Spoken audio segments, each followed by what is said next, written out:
Hey, what's up, everybody? Welcome to episode number 62 here on season 1. Anyway, so today as of last night, I broke 200 subscribes. So special shout out and thank you for subscribing to my videos and subscribing to my channel. I have been really working hard at this since 2013, so it really means a lot that I broke 200 subscribers yesterday. But today, I want to talk about yesterday on one of my other videos. I got a question from Jake Edmondson. Hopefully I said your name right, Jake. But he said, would love to know what portfolio you would recommend for a college student investing maybe $50 a month. Also, should we feel the need to change to a conservative closer to the market recorrection? What's your opinion on that?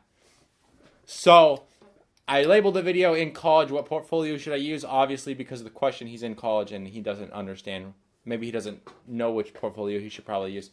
So I'm going to kind of break that question down and then get busy with it. So first of all, I got another question on a different video. Was like, I'm only investing in for 3 to 4 years. So for this one, first of all, you gotta consider long-term versus short-term. So are you in it for just a little bit? Or are you in it to build long-term growth? So are you trying to make like a quick buck? Or are you in it to try to build like long-term wealth when you're like 50 and 60? Or do you want to just make like, well, obviously for him, he probably got, say he's got like $400 in there. Is he trying to make a quick $100 and then cash out in the next like 2 to 3 years? Or does he want to make millions by the time he's 50? So I guess, and based upon this question, I think that he would prefer to make millions when he's 50. That's why he's asking about market correction, because someone who's in it for the short term probably doesn't really care. They're just in it to make a quick dollar. So anyways, and then second question you need to ask yourself is, how important is the money to you? So are you saving for something in 1 to 5 years from now? So if you're doing that, then obviously the money is really important to you. Like I have a brother who uses Acorns and he's saving for a new vehicle. So he uses his Acorns account just to get more interest or more return, a higher percentage return on his investment than he would if he had it into a savings account. However, with the market and that kind of stuff, you could turn around tomorrow and only have 15% of your money in there or something like that. So if the money's important to you, then you need to be in a less aggressive account. And then the second question is, how would you react if you were to lose all that money? So if you can get through those few questions, you'll probably be able to have a better idea on what portfolio you should be into. And then we'll go ahead and talk about the market recorrection. Should I go conservative? So I think yes. Like right now, I am in a moderately aggressive account here on Acorns, and for me, when I first got in, they had 26% in bonds, and that's why I switched over to a moderately aggressive account instead of an aggressive account. The aggressive account now, however, has nothing in bonds. It's all stock, so it's really, really volatile, and if there was a crash, you would probably lose about 50 to 75% of that account. Actually, I would think even more than that, maybe. So I wanted something that was more conservative. That's why I switched to a moderately aggressive account, and it did have 26% in bonds, which in the books that I've been reading, you want to have at least 25% into bonds, regardless of your age. So I mean, if you're younger, like 18 to 22, you could get away with like 18 to 22%, but eventually you're going to want to have at least 25 to 75% invested into bonds. And then the other rest of it invested into the stock market. So, should I go conservative? I think you should, and here's the reason why. Because during the crash, so during a correction, the stocks start going down, which means if you're in them, your money is going to go down. But if you're in bonds, usually bonds don't fluctuate as much, and so you'll probably be able to preserve a lot of your capital in those bonds. And then once everything is on sale because it's way down, then you can take that money and re-diversify it back into those stocks and buy those stocks at a sale. Thus, when we get a rebuild or whatever, when we get out of that correction or the crash and we start having a bull market, you'll get higher returns. than if you were to ride the crash down and continue to still like dollar cost average and then ride it back up. So it's kind of how your investment strategy works. So I think it's a good idea. For me personally, I plan on rebalancing my account here after. So I rebalanced my account I think almost like 9 months ago. So I'm waiting until year or month 12 so that I don't have to pay a high tax when I sell all my shares to rebalance into a moderate account, which will put me at 30% invested into bonds, which is, I feel like, pretty comfortable for me. So also another question to ask is, what's the liquidity of the money that you have? So obviously the most liquid form of money is to have it in cash in your hand. That's the most liquid form. And during a crash, you want to have the most liquidity you can.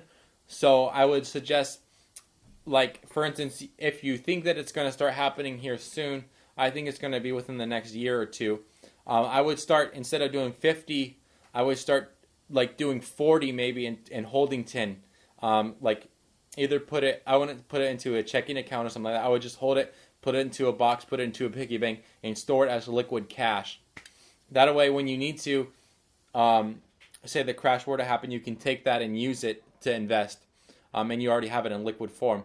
Because honestly, like, so if you figure that we have a mass sell-off of Acorns accounts and people are like, oh my gosh, the market's going down and I'm in an aggressive portfolio, like I need to pull out my money.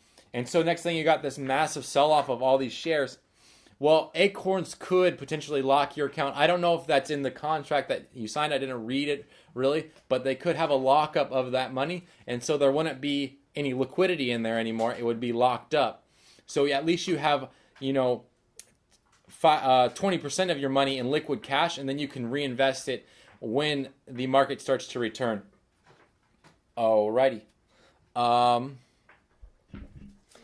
next, dang it, my computer like literally it wants to update, and it's like, oh my goodness, it's not going to update.